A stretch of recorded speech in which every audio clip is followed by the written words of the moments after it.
It was about midnight when my mom began stirring from sleep in her comfy reclining chair. She signaled she wanted to get up, so I went to get her wheelchair ready. Her breast cancer had spread deep in her bones, causing multiple small fractures in her hips, making her highly unstable when she tried to get up. She usually waited for me to help her get up, but not this time. I rushed in front and assumed a position of a hug so that she could shift her weight onto me and I could get her onto her wheelchair. We had done this dance dozens of times before, but this time she stopped midway. Her legs were shaking underneath her. I tried to get her back onto her recliner, but I couldn't make it. So in slow motion, together, we slid down the front of her recliner. When we got to the floor, she looked up at me and said, "It's time." I had heard those words before in the same living room with my mom 17 years prior. We were coordinating the care schedule for my dad when we heard him call us from his room. We rushed over and he said, "It's time. I'm dying."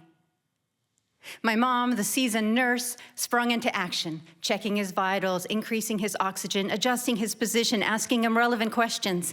Me, the IT project manager with a fancy MBA, had no idea what to do with dying bodies, and so I froze. Mom signaled me to make the call. Call who? The oncologist, the primary care doctor, the oxygen tank guy, God?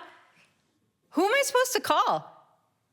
How am I supposed to know what to do when someone's dying? She said, "Call 911. 911, what's your emergency? My dad. He's dying. Is he conscious? Yes. Is he breathing? Yes, but he's having trouble. Can you check his mouth? Is there anything obstructing his airways? No, it's not that. He's got advanced prostate cancer. He's full of tumors." In a few minutes, the quiet of our house was severed by blaring sirens. An ambulance, fire trucks, police were outside, along with neighbors lining up, wondering what was going on.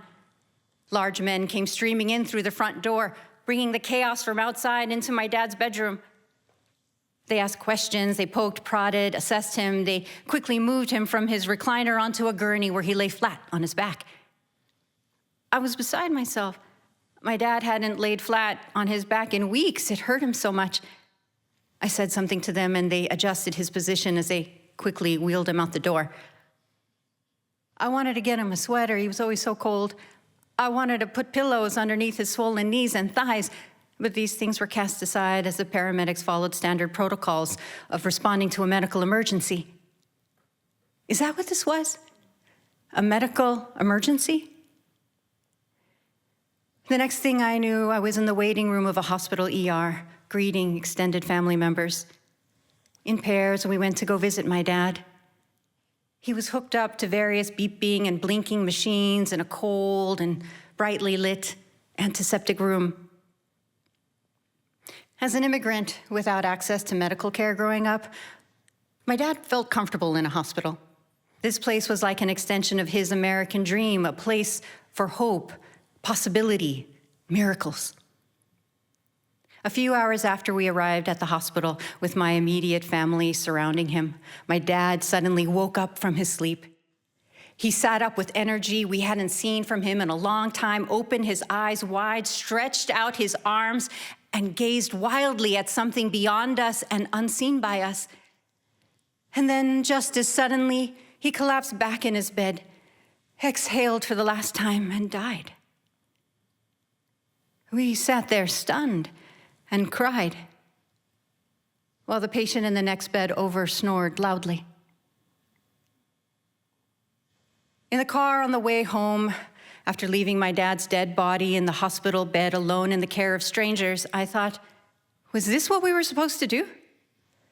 Is this how we're supposed to die? Is there another way? Years later, when it was my mom's time, I trusted I knew what to do.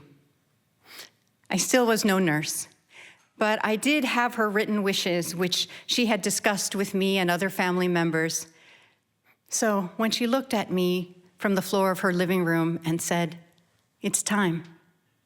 I'm dying," I said, "I know. I see you." I didn't take her vitals. I didn't call 911. I put pillows underneath and around her. I covered her with a warm blanket. I caressed her hair. I gave her a kiss, and I called my sisters. I told them it was time for the death vigil, a concept I had just learned from a book I was reading by a death doula, not knowing that this experience would plant the seed of transition for me from an IT professional to a death doula myself. For 8 days, my mom was held in loving care by family, friends, and hospice workers. We took shifts sitting by her bedside. We played soft music she liked. We shared stories and fond memories. My 9-year-old cuddled up with her in her bed. I thanked her for loving me and for allowing me to take care of her during this special, sacred time. When the gaps between her breaths got exceedingly long, I gathered everyone around her bed. Some sang, some prayed. I sat silently as we watched her let out her final breath.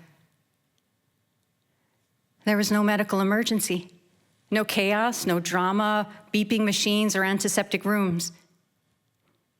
As the light came streaming in through her bedroom window, I sat there stunned by the beauty of connection and care that filled the room. I was tender, broken, and more fully human, struck with awe at the sheer wonder of being alive. Thank you.